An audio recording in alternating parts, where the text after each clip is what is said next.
12th class. जैसा कि हम लोग क्या पढ़ रहे हैं, भारत में आर्थिक व्यवस्था थी तो शुरू में क्या हुआ था, घाटा हुआ था, है ना, खाड़ी युद्ध संकट हुआ था। तो उसके कारण देश में क्या हुआ था, बहुत ज़्यादा हमारे देश की आर्थिक स्थिति सन 91 मतलब शुरू में खराब हुई थी। तो उसके बाद सरकार ने क्या किया था, उदारीकरण, निजीकरण, वैश्वीकरण जैसी नीतियाँ अपनाई। तो इन नीतियों से सरकार को क्या फ़ायदा हुआ, है ना, इन नीतियों से सरकार को क्या फ़ायदा हुआ, मतलब क्या परिवर्तन हुए, हम उसके बारे में पढ़ रहे हैं। तो उद्योग पर जो सरकारी नीति जो थी उसके परिवर्तन का क्या प्रभाव हुआ, तो जैसे कि हम देख लेते हैं क्या क्या प्रभाव हुए हैं। पहला जैसे बहुराष्ट्रीय कंपनियों का दबाव, दूसरा निवेश एवं टर्नओवर में वृद्धि और कठिन प्रतियोगिता, क्रेता का बाजार हो गया और विश्व स्तरीय तकनीकी और आयात का भुगतान निर्यात के द्वारा और नई कार्यनीति व प्रबंधक और इसके बाद निगमित प्रतिस्पर्धा में दुर्बलता। अर्थात जब भारत सरकार ने कई चीज़ों में, जैसे कि उत्पादन में जो बाहर करते हैं, मतलब बेचते हैं माल, उसमें भी छूट कर दी, टैक्स कम कर दिए विभिन्न प्रकार के, निर्यात कर में कमी कर दी। तो ऐसे में क्या हुआ, हर प्रकार से उत्पादन में जो टैक्स में कमी छूट करी, तो उससे क्या हुआ कि अपने देश में जो बहुराष्ट्रीय कंपनियाँ वो भारी मात्रा में जो है वो आ गई। और बहुराष्ट्रीय कंपनियों के अंतर्गत भारत की भी जो कई कंपनियाँ थी, उन्होंने इसके जो संयुक्त उपक्रम थे उसमें अत्यधिक उन्होंने क्या किया, जब छूट मिलने लगी तो वो उनका बहुराष्ट्रीय कंपनी का जब माल जब अत्यधिक अच्छी कीमत में बिकने लगा और माल अधिक बिकने से भारत की अर्थव्यवस्था क्या हुई, अच्छी हुई, क्योंकि कई प्रकार से जब उनको छूट प्रदान होगी तो बहुराष्ट्रीय कंपनियां जो है उनका दबाव, मतलब काफ़ी मात्रा में जो कंपनियां जो हैं वो अपना माल जो है अंतर्राष्ट्रीय स्तर पर क्रय करने लगी। तो कई कंपनियां जो मिलकर इस तरह से, जिस प्रकार आपने देखा होगा कि बड़ी कंपनियाँ, बिग बाजार है, वालमार्ट है, इस टाइप की जो कंपनी जो थी, इन्होंने अपने अपने जो हर शहरों में ये है और इन्होंने अपना माल बेचना प्रारंभ कर दिया। तो देश की अर्थव्यवस्था में इससे काफ़ी प्रभाव पड़ा। बहुराष्ट्रीय कंपनियाँ जब आती हैं तो उससे क्या होता है, कंपटीशन भी बढ़ गया, प्रतियोगिता ही बढ़ गई, अच्छी अच्छी टेक्निक आने लगी, तो उससे सभी को आगे बढ़ने की प्रेरणा मिली, है ना। इस प्रकार बहुराष्ट्रीय कंपनी का अंतर्राष्ट्रीय व्यापार जो बहुत दबाव बढ़ा। फिर निवेश एवं टर्नओवर, जब पैसा ज़्यादा आने लगा तो कंपनियाँ जो है वो अधिक से अधिक, भारतीय कंपनियाँ क्या करने लगी, विदेशी कंपनी अधिक से अधिक निवेश करने लगी। तो जब निवेश किया तो उससे क्या, आय में वृद्धि हो गई, तो हमारे टर्नओवर में क्या होने लगा, वृद्धि होने लगी। इसका जो कठिन प्रतियोगिता, अब जो कि अब ऐसा जबकि मार्केट में जब छूट प्रदान की गई तो आसानी से कई कंपनियां जो है विश्व स्तरीय पर अपना माल बेचने लगी। तो जब कई एक ही चीज़ की जब कई कंपनियां मार्केट में आ जाएंगी तो निश्चय है कि उनके बीच क्या होगा, कंपटीशन होगा, क्योंकि हर जो कंपनी है वो अपना माल क्रय करना चाहती है ना। तो अपना माल क्रय करने के लिए वो तरह तरह के हाथ करने, मतलब कि किसी चीज़ में 20% छूट या किसी चीज़ में एक्स्ट्रा, ताकि उनका माल जो है वो बिक जाए, है ना। अब क्रेता का बाजार, संपूर्ण बाजार कैसा हुआ, क्रेता अर्थात खरीदारी का बाजार, लोग अधिक से अधिक। अब इसके बाद क्या हुआ, जैसा कि आप देख रहे होंगे आजकल की, मतलब ऑनलाइन अधिक से अधिक शॉपिंग भी होने लगी। विश्व स्तरीय बाजार हुआ, मतलब कि घर बैठे हमको बाहर की कंपनियों की भी चीज़ें आसानी से प्राप्त होने लगी, है ना। तो इस तरह से जब आसानी से, तो क्रेता का बाजार हो गया ये पूरा। और विश्व स्तरीय टेक्निक, मतलब इसमें क्या हुआ कि अच्छी से अच्छी लोग तकनीकी का इस्तेमाल करने लगे, क्योंकि विदेशी जो कंपनी थी उनके पास अच्छा पैसा था और वो अधिक से अधिक कुशलता से, अधिक से अधिक नए नए मशीनों के द्वारा कम समय में अधिक उत्पादन करने लगे। इस प्रकार विश्व स्तरीय तकनीकी का प्रयोग किया जाने लगा। और आयातों का भुगतान निर्यात के द्वारा, अर्थात जब इस चीज़ों का जब छूट प्रदान की गई मार्केट में, तो हमारे जो हम चीज़ों का निर्यात करते तो उसमें निर्यात में हमारी क्या हुई, वृद्धि हुई। तो निर्यात में जब हमारी वृद्धि हुई तो उससे जो हमको विदेशी आय प्राप्त हुई, तो उस विदेशी आय से ही हमने जो आयात करते हैं, मतलब जो चीज़ हम दूसरे देशों से मंगवाते हैं, तो उसका भी भुगतान हम किससे करने लगे, निर्यात से प्राप्त होने वाली आय से हम आयात का भी भुगतान करने लगे, है ना। इसका फिर नई कार्यनीति इस प्रकार देश में आने लगी। तो वैश्वीकरण के अंतर्गत क्या हुआ कि नई नई कार्यनीति को अपनाने लगे देश हमारा, नई कार्य समिति और प्रबंधक की नए तरीके से नियुक्ति की जाने लगी। और जो भारतीय जो व्यवसाय था उसमें उद्योग जगत को एक क्या हुआ, नए मार्केट का सामना करना पड़ा। और उसके बाद नए वातावरण में उज्ज्वल भविष्य के लिए क्या हुआ, आवश्यक है कि नई कार्यनीति पे बनाई जाए। उज्ज्वल भविष्य के लिए नई तरीके से फिर कार्यनीति बनाई गई, नए प्रबंधक की नियुक्ति की गई, है ना, ताकि नए आर्थिक वातावरण प्रबंधन के लिए नई पकड़ और आधुनिक तकनीकी तथा नए नेतृत्व की आवश्यकता होती है। साधारण संगठन घटाचा क्या हुआ, आधुनिक परिवर्तन के कार्य करने के अनुपयुक्त होता है। अर्थात भारतीय कंपनी को यह तथ्य अधिक सत्य कि भारी पुनर्संरचना की प्रक्रिया से उसको गुजरना आवश्यकता, अर्थात भारतीय फर्में अभी भी इस दिशा में प्रयत्नरत हैं। और इस प्रकार जो निर्गमित जो प्रतिस्पर्धा थी, मतलब कि निर्गमित प्रतिस्पर्धा का मतलब है कि देश में जो बहुराष्ट्रीय कंपनी आई तो उससे तेजी होने के कारण जो भारतीय कंपनी थी तो उनकी वित्तीय व्यवस्था क्या थी, उतनी वो अधिक नहीं थी जितनी कि विदेशी कंपनियों की थी। तो विदेशी कंपनियों क्या हुआ, अब देशी कंपनी जो थी हमारे कंपनियां, उनको क्या हुआ, अधिग्रहण का मतलब भय सताने लगा कि कहीं हमको विदेशी कंपनी इतना हम मार्केट हमारा कम ना हो जाए कि हम विदेशी कंपनी जो है वो हमको अधिग्रहित कर ले। अर्थात निर्गमित प्रतिस्पर्धा में जो दुर्बलता आ गई इससे, है ना।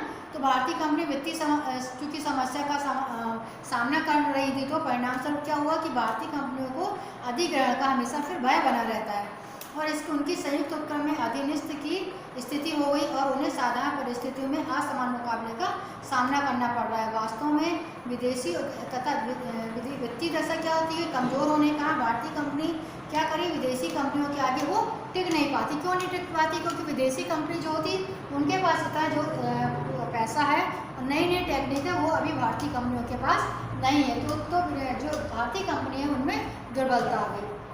तो एक बार हम फिर से देख लेते हैं कि भारतीय जो बहुराष्ट्रीय कंपनी का दबाव क्या था, मतलब कैसे बहुराष्ट्रीय कंपनियों को बहुत अधिक मात्रा में जो आ गई। तो नई आर्थिक नीति के परिणाम स्वरूप क्या हुआ कि देश में जो बहुराष्ट्रीय जो कंपनी थी, देश में बहुराष्ट्रीय कंपनियों का क्या हुआ, तेजी से आगमन हो गया और तेजी से आगमन के कारण इन कंपनियों के अपार साधन तथा आधुनिक तकनीक से उनकी जो सहायक भारतीय कंपनी थी उनकी विक्रय जो वृद्धि जो थी उसकी जो विक्रय वृद्धि की संभावना को बढ़ा दिया और भारत को की अर्थव्यवस्था क्या हुई, उससे मजबूत हुई। बहुराष्ट्रीय कंपनी से भारतीय अर्थव्यवस्था को अनेक लाभ भी प्राप्त हो रहे हैं। अर्थात यह कंपनी विभिन्न प्रकार की वस्तुएं उपलब्ध करें, अर्थात रिटेल बाजार में जिस प्रकार की बिग बाजार हो गया, है ना, और मतलब वहाँ पे हमको बाहर की भी वस्तु आसानी से मिल जाती है।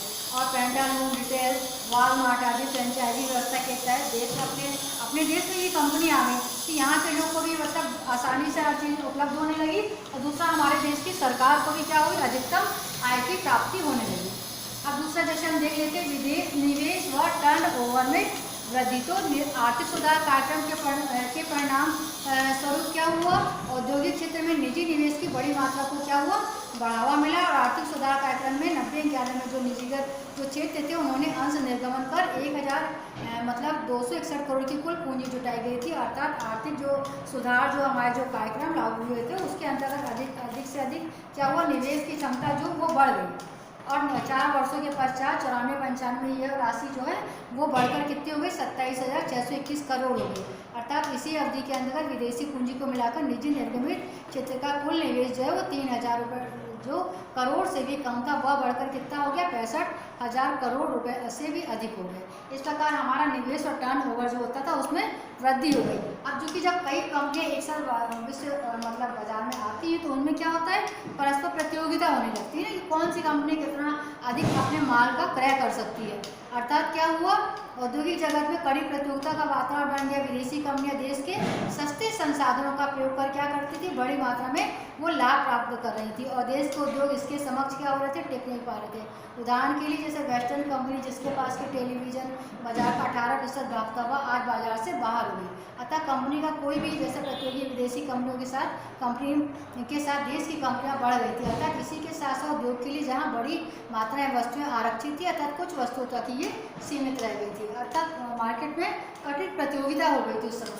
अब क्या हुआ फिर क्रेता का बाजार, तो क्रेता में आर्थिक सुधारों के अंतर्गत परिणाम स्वरूप क्या हुआ, वस्तु विशेष रूप से इलेक्ट्रॉनिक, दूरसंचार और जो ऑटोमोबाइल है उसमें क्या हुआ, आदि की पूर्ति में अत्यधिक क्या हुई, वृद्धि हुई, है ना। तो इससे क्या हुआ, तकनीकी में सुधार, प्रतियोगिता बढ़ने से क्या हुआ, उपभोक्ता जो रहते हैं ना उनको श्रेष्ठ किस्म की वस्तुएं जो है मार्केट में उपलब्ध होने लगी और श्रेष्ठ किस्म की वस्तुओं के साथ साथ कीमत भी उनकी नीची रहती थी। इस प्रकार उपभोक्ता जो थे वो उनके पसंद को ध्यान में रखकर वस्तुओं का निरंतर माल का मतलब बनाया जाने लगा। तो क्रेता का बाजार होगा, विश्व स्तरीय तकनीकी, अंतर्राष्ट्रीय स्तर पर अनेक प्रकार की तकनीकी इस्तेमाल की जाने लगी जिससे कि लोगों को कम कीमत पर अच्छी वस्तु उपलब्ध होने लगी। अब जैसे कि हमने इससे पढ़ा कि कठिन प्रतियोगिता मतलब कि जब मार्केट में जब अच्छी चीज़ जो विदेशी कंपनियां थी उन्होंने अच्छे से अच्छा माल बनाया, उसको कम कीमत में बेचा, तो क्या हुआ, भारतीय बाजार क्या होने लगा, उसमें उसको काट आया, क्योंकि जब लोगों को अच्छी चीज़ें विदेशी मिलने लगी तो उसका क्रय ज़्यादा होने लगा, तो उन्होंने कम कीमत में वो वस्तु को क्रय करना शुरू कर दिया विश्व बाजार के अंतर्गत। तो लोगों ने उन वस्तुओं को ज़्यादा क्रय किया, इस प्रकार बाजार में कठिन प्रतियोगिता का सामना करना पड़ा। तो ये हमने पढ़ लिया बहुराष्ट्रीय कंपनियों का दबाव, निवेश में ज़्यादा मतलब होने लगा, टर्नओवर में हमारे वृद्धि हो गई। जो निजी कंपनियां पहले इतना लाभ नहीं कमा पा रही थी, तो अंतर्राष्ट्रीय स्तर पर जब वो पैसा लगाया उन्होंने तो उनको अत्यधिक लाभ प्राप्त हुआ, निवेश और टर्नओवर में वृद्धि हो गई और कठिन प्रतियोगिता का जैसे कि मैंने बताया सामना करना पड़ा। ये क्रेता का बाजार हो गया, विश्व स्तरीय अच्छी से अच्छी टेक्निक का इस्तेमाल किया गया। आयात का भुगतान निर्यात करा, अर्थात निर्यात जो हमने ज़्यादा से ज़्यादा वस्तुओं को विदेश में निर्यात करा, तो जो विदेशी पूंजी हमको प्राप्त हुई उसी से जो हम आयात किए हैं उसको भुगतान हमने उसी पूंजी से कर दिया।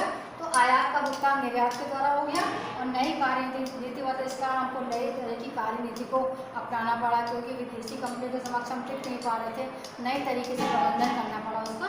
और निर्गमित प्रतिस्पर्धा में निर्भरता, जो हमारी कंपनी जो विदेशी कंपनी के सामने टिक नहीं पा रही थी, क्योंकि उनके पास अधिक उच्च स्तरीय टेक्निक थी और अधिक पैसा था, तो भारतीय कंपनी को क्या होता था कि मतलब उसके अधीन मतलब हो जाने का हमेशा कोई उसको वो न कर ले, इसका डर हमेशा बना रहेगा। इस प्रकार ये हो गया प्रमुख परिवर्तन का प्रभाव हुआ।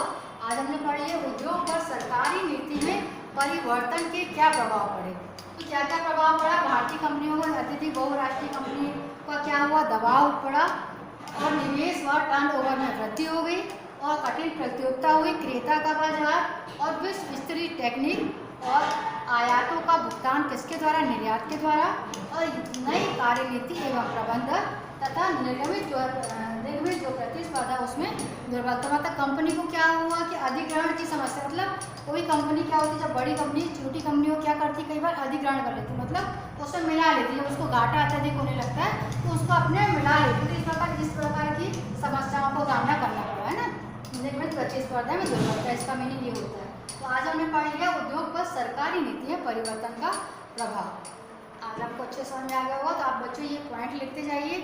12वीं के समस्त बच्चों को हम ये बोल रहे हैं कि आप लोग जो ये हम नोट्स लिखवा रहे हैं वो आप किताब से भी देख सकते हैं और इससे भी आप लिखते जाइए। सभी को लिखना जरूरी है, सभी को अपनी कॉपी चेक करवाना जरूरी है, उसमें आपको मार्क्स दिए जाएंगे और पेरेंट्स आके कॉपी दिखाएंगे और आपको ये अनिवार्य है, वरना आपको इसके मार्क्स बिल्कुल नहीं मिलेंगे जो कॉपी नहीं बनाएगा। तो सबको कॉपी बनाना जरूरी है। आप ये मत सोचिए कि ऑनलाइन तो आपको कॉपी बनाना नहीं है। कॉपी जिस प्रकार आपने 11th बनाई थी वैसी ही बनाना है A4 साइज की, और सबको एक के बाद एक जो है वो नोट्स इसी प्रकार से लिखते जाइए। और लघु उत्तरी जो है आपकी लघु उत्तरी जो हम क्वेश्चन मिल है वो लिख लिया करिए। बाकी तो खाली स्थान, सही विकल्प, सत्य सत्य, जोड़िया, ये सब के बुक में ही आपको आंसर दिए रहते हैं, तो वो आप बुक से देख के कर सकते हैं। तो आज हमने ये पढ़ा दिया उद्योग और सरकारी नीति में परिवर्तन का प्रभाव। इसके नेक्स्ट हम अगले पीरियड में पढ़ाएंगे। आज के लिए बच्चों इतना ही।